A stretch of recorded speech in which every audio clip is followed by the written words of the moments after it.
itu pasti akan tertarik untuk mengira bahwa Al-Quran itu adalah hanya rekayasa, hanya karangannya Nabi Muhammad.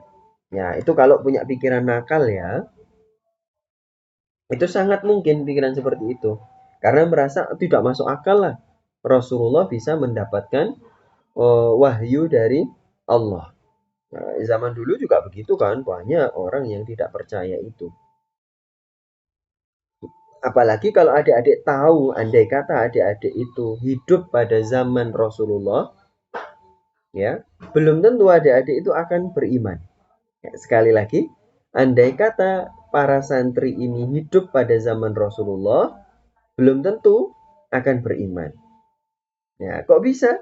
Adik-adik bayangkan saja, ketika Rasulullah itu mendapatkan firman Allah, itu tidak ada satupun orang yang bisa mendengar suara. Sekalipun suaranya malaikat Jibril. Tidak ada. Kan tiba-tiba jadi ceritanya ketika Rasulullah itu mendapatkan Al-Quran, satu ayat, dua ayat, satu surat, dua surat.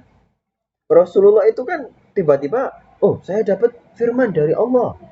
Satu. Atau yang kedua, tiba-tiba Rasulullah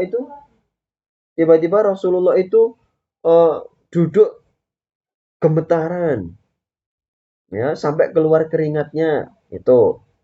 Oh saya dapat firman Allah. Gitu kan? Atau yang ketiga, misalnya Rasulullah juga tiba-tiba habis habis sholat gitu, oh saya dapat firman Allah. Terus juga kadang habis tidur, saya dapat firman Allah. Nah, kalau kita andai kata kita mengetahui langsung gitu loh. Kita mengetahui langsung seperti itu, apakah kita akan langsung beriman? Bisa jadi tidak. Karena merasa tidak masuk akal. Enak aja. Itu apa di dalam Al-Qur'an itu kan disebutkan. Di dalam Al-Qur'an itu disebutkan eh, Bani Israel itu menentang Nabi Musa karena merasa tidak masuk akal. Kok enak-enaknya si Musa mengaku mendapatkan firman dari Tuhan, wong dia habis sendirian di Bukit Tursina, pulang-pulang kok bilang habis dapat firman Tuhan. Ya, mana buktinya? Tolong dong tunjukkan Allah supaya kami tahu bagaimana Allah itu berfirman kepadamu. Kan gitu di dalam Al-Quran. Arinallaha jahra. Tunjukkan kami langsung Allah itu gimana ngasih firman kepada kamu. Enak aja kamu eh, ngomong habis dapat firman Allah, nggak ada yang menyaksikan, kan gitu. Nah, sama seperti itu, kalau kita menganggap Al-Quran itu hanya omong kosong dari Nabi Muhammad, ya kita kafir kan? Nah, itu adalah gara-gara logika kita tidak masuk. Ya, logika kita tidak masuk. Bagaimana logikanya? Logikanya adalah yang ini sangat simpel ya. Ketika adik-adik itu sudah punya suami atau punya istri atau punya anak saja, ya, punya anak atau bahkan punya adik saja misalnya.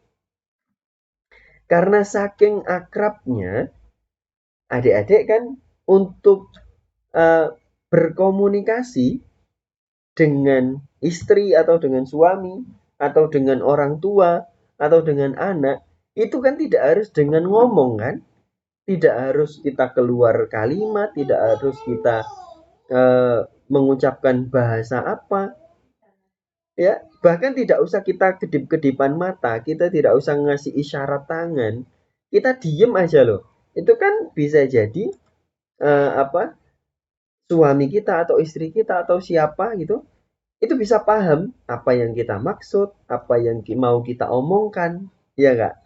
Itu mungkin kan terjadi kan? Iya, sangat mungkin itu. Ya, itu adalah salah satu logika bahwa wahyu Allah itu tidak berupa bahasa, tidak berupa huruf, dan tidak berupa suara. Tolong dicatat baik-baik adik-adik. Ini akidah Ahlus Sunnah, ya, ini akidah yang sejak generasi salaf bahwa Al-Qur'an itu ya wahyu Allah, ya, wahyu Allah itu tidak pakai bahasa, tidak pakai huruf, tidak pakai suara, tidak berbentuk juga.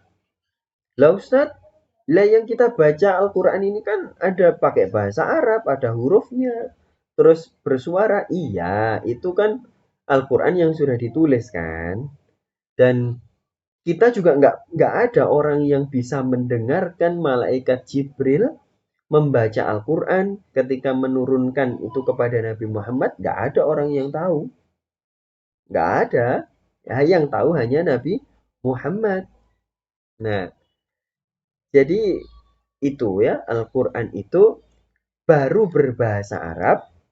Nah, itu diperselisihkan para ulama ya. Apakah ketika baru diucapkan oleh Rasulullah itu baru itu berbahasa Arab atau sejak malaikat Jibril membawa turun dari Lauhul Mahfud itu sudah berbahasa Arab? Itu tidak ada kepastiannya, tidak ada keterangan yang pasti. Yang pasti ketika Allah mewahyukan Al-Qur'an itu kemudian dicatat oleh Lauhul Mahfud, itu tidak ada suara, tidak ada huruf, tidak ada bahasa. Nah, terus Lauhul Mahfud mencatatnya gimana? Ya kita nggak usah berpikir, wong itu bukan urusan kita. Kita tidak usah memikirkan itu. Yang penting adalah kita pikirkan Al-Qur'annya. Ya, itu ya. Tayyib. Bisa dipahami ya, kita sudah masuk berapa permasalahan ini kita bahas.